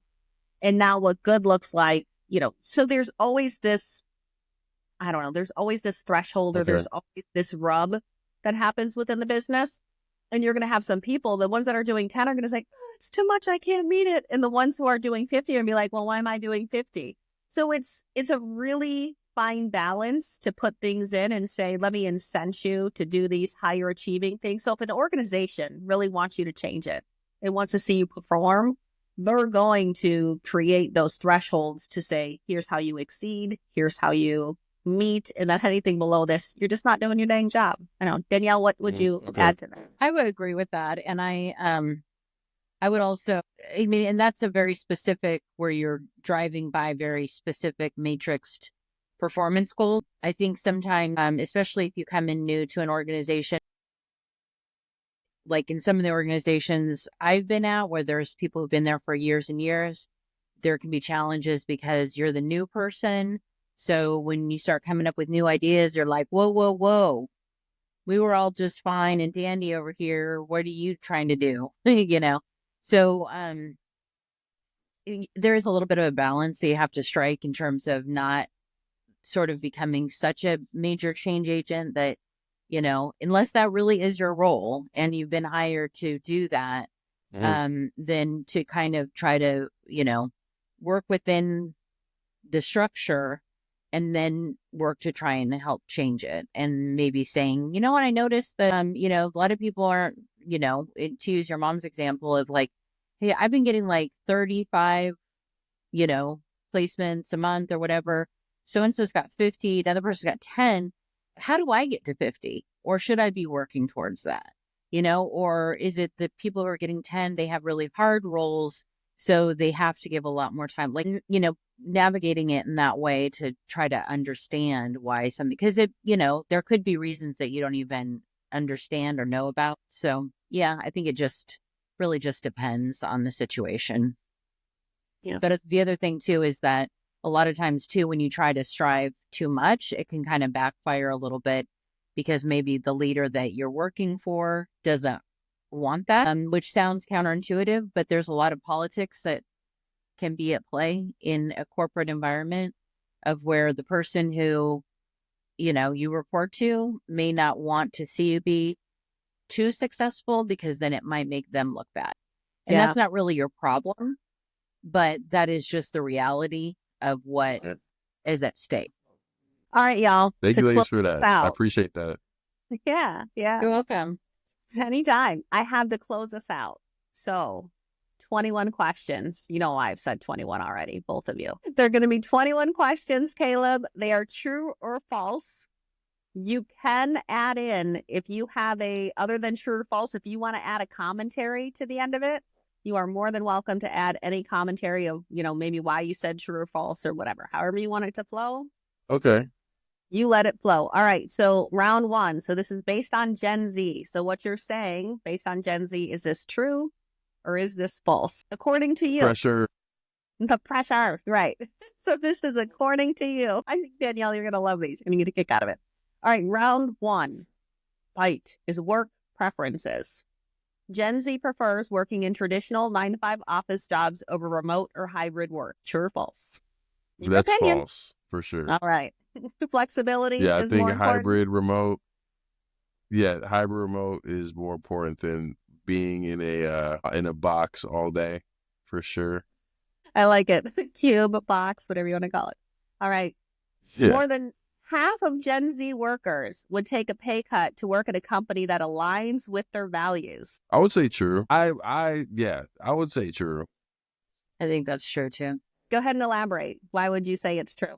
Just from knowing what my college friends studied, and they told me why they were studying it, that none of them ever, very rarely was it about money. It more so came from like their personal experience or like something that was dear to them, and they just wanted to do impactful work. It was impactful to them, you know. So all right, fair enough. But if I'll add this: if there is a pay cut, there should be a growth plan. All right, that's how you get them. That's how you would get me, at least. So caveat, got it. Gen Z is the least likely generation to job hop and prefers staying to one company long term. True or false? One company, or would you hop for experience? If there's a growth plan, I would stay. I would be more likely to stay with the growth plan. So I would say true, false. All right. Yeah, because unless there's a growth plan, you're going to hop until you find the right trajectory, right? Or the right place for your growth is. All right. Yeah. Right. True or false? The majority of Gen Z employees prefer email over instant messaging tools like Slack or Teams. That is false. You prefer- Definitely All right. prefer a ping. Definitely. All right. And these are kind of Then you got to opposite. know exactly who you're sending it. You got to know who you're sending it to. You got to do the subject heading. I mean, unless it's very formal, and yeah, I prefer either intake form. I prefer intake form before an email. So That's saying a lot, Danielle. I don't think I'd rather do an intake form versus an email. I think I'd choose email. Yeah, me too. All right. So round 2 is communication in culture. Gen Z prefers face-to-face meetings over Zoom or video calls. Would you prefer to be face-to-face or video? if I'm gonna prefer a hybrid or remote job, I'd have to prefer the virtual meetings with the camera on, not with the camera off. Because you got to make it kind of realistic and personable. So Camera on. So that would be false. Yep. Camera on. We're going Zoom meeting or video call. yep, absolutely. All right. True or false? Gen Z is more likely to use emojis and memes in professional emails than previous generations. True, because I do get told, hey, it's okay to use smiley faces when you send messages. I like and I feel like the end. yeah, or I like using the dancing guy. Yep. Mine's the mermaid. Character in there. Yeah. Would you have one, Danielle? What do you like? What is your go-to emoji for yes or whatever? I don't know. I don't know that I have one. Probably hearts. I do hearts a lot. Or the faces, You're wearing a heart right now. I know. Well, yeah, I know. This is Love Shack. I love it. All right. True or false? More Gen Z's employees believe mental health should be openly discussed in the workplace compared to other generations. I would say true. I would say more so mental health days and prioritizing mental health, not in the way of my life's hard, I need to immediately take a day off, but maybe they offer some kind of wellness initiative within the organization or company, and it's like, hey, if you do XYZ things a week and you tally them, you get points for your team. So stuff like that, I feel like that's more interactive outside of being, just doing day-to-day work. That would be something that would be of interest for sure. Yeah, I like that. I don't think It's I've also heard true. of mental health awareness or that mindfulness piece of it with challenges where you do it as a team. And then, a team that is the most mindful, let's call it, actually wins that challenge. That's pretty cool. That's a really good idea. It helps people keep balanced. I like that.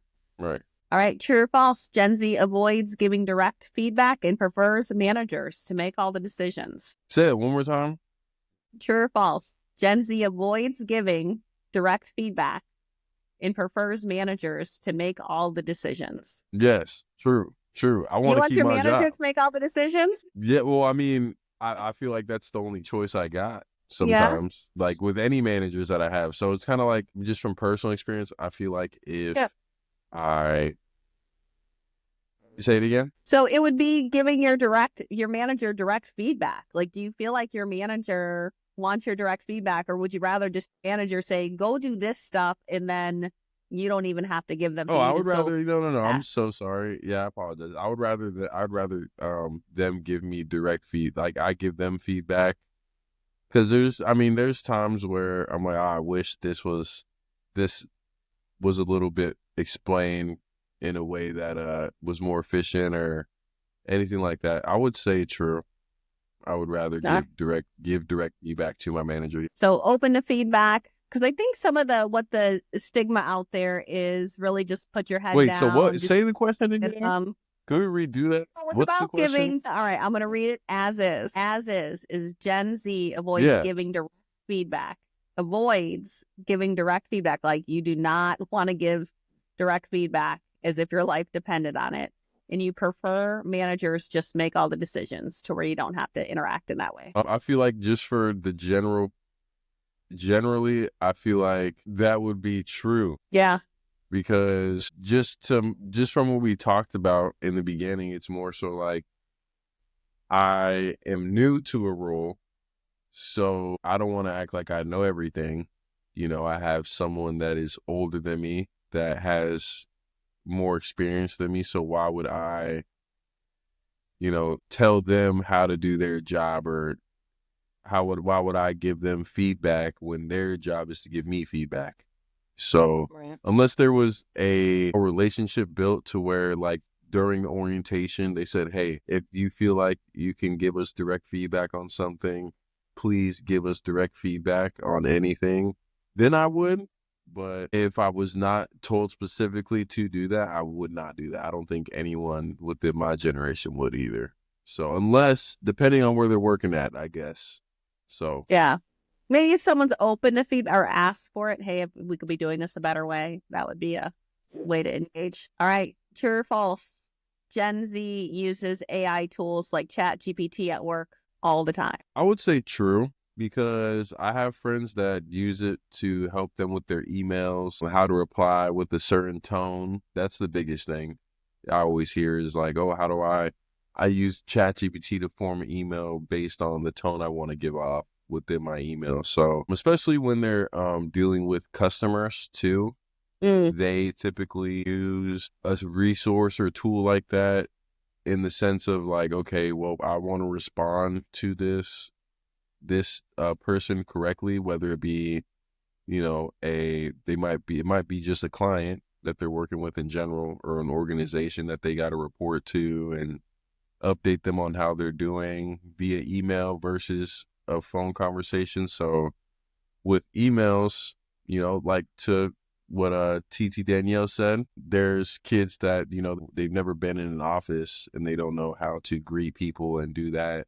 Same thing goes for a formal email, because they're so used to Snapchat, texting people on Snapchat and, Instagram, and just the informality of social media in general. I feel like using it for emails is what typically people use it for. I think that's a great observation, because I think there's a negative connotation of using AI, but I think if people are using it as a tool to help do their job better and more efficiently, then that's great, because they could spend 2 hours trying to figure out how to respond to an email and still not be able to figure it out.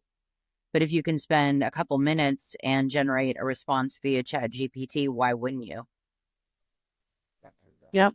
Agree. Great point, Danielle. All right. Next one. Gen Z is more likely to prefer working with multiple screens and digital tools than using paper notes. Are you a screen and digital tool person or paper note person? Digital screens, true. As long as it's organized. So if I'm able to navigate it easier on paper and that's what's expected, I'm okay with paper. But if the idea is not to lose those documents, definitely using a computer and multiple screens, so I can have, just my regular workflow, having a screen dedicated to, my day-to-day tasks that will, if I do end up having a little kink within how I need to handle a task, I can just quickly flip over and know that my information is going to be right there for me to utilize. So yeah. I think it's important to note Caeleb has 3 screens in his office. All right. I'm going to do some little bit more fun ones. All right. Gen Z employees have perfected the art of looking busy while actually scrolling TikTok. True or false? I would say false, because if you would get caught, essentially, because you would have days, you would be able to see how productive you are on certain days and days that you're not. So that would be hard to, there's no way you would get caught. You would get caught. There'd be a You've seen me work way too an long. there'd be an electronic trail. It wouldn't be a paper trail, but yeah. And true or false? Most Gen Z workers believe company culture matters more than job security. I feel like it's hit or miss in between the two. I feel like it depends on who you're talking to and what they believe in. But I would say leaning more towards like the organization's beliefs. All right. Rapid fire, true or false? That's all you get. Okay, You ready? okay. Are you ready? Yeah, All right. I'm ready. If given the choice, Gen Z would rather communicate via memes in GIFs. Is it GIFs or GIFs? GIFs? GIFs? I don't know. Gifts. Jeez. I know, but I think it's actually pronounced Jeff. It's I know, probably it seems like it GIFs. should be I GIF. don't know. I know how to pronounce. I know the difference between euro and gyro. Right. Euro. We went through this So it could be last night. right. All right. Given the choice, Gen Z would rather communicate via memes in GIFs, for one, than traditional emails. Memes and gifs. Yeah. Yeah. I would too. All right. Gen Z has I mastered mean, the who skill. wouldn't? Right? I know. I agree. True or false? Gen Z has mastered the skill of joining a Zoom call with their camera off and contributing just enough to seem engaged. I don't True. know. Jupiter made these, not me. True. All right. Blame Jupiter on all of this. You just blame Jupiter. Okay, true or false? This one, I mean, I know you have, no, I don't think you've done this.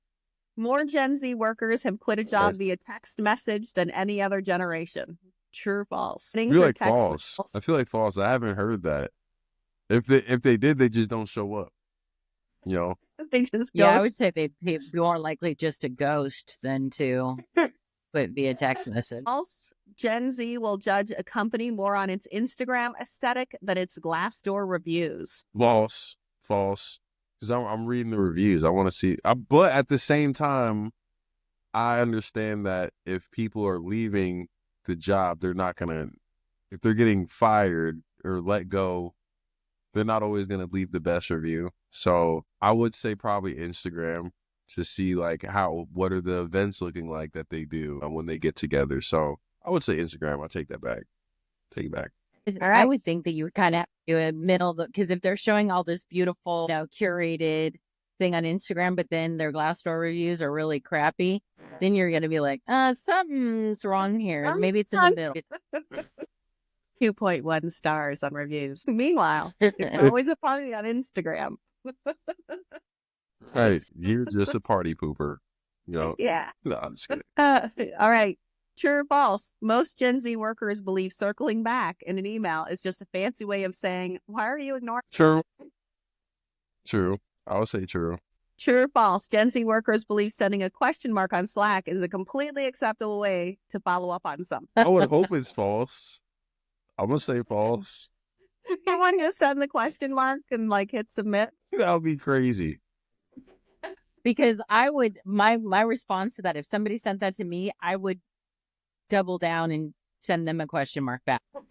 Because that feels very passive aggressive to me. I want to try it. I want to go That's back to fair. an old message and just someone never responded to and just put a question mark there and see what happens. I was following up. That's all I was doing. That would be, imagine if someone did that to you. I think someone maybe has done that to me with a question mark. Back in Yeah. the I day. feel like somebody's done that to me, has done that like in a Teams message. And I'm like, oh, don't make me block you. All right, true or false? The best way to resign is by sending a playlist titled "I Quit" to your boss. True.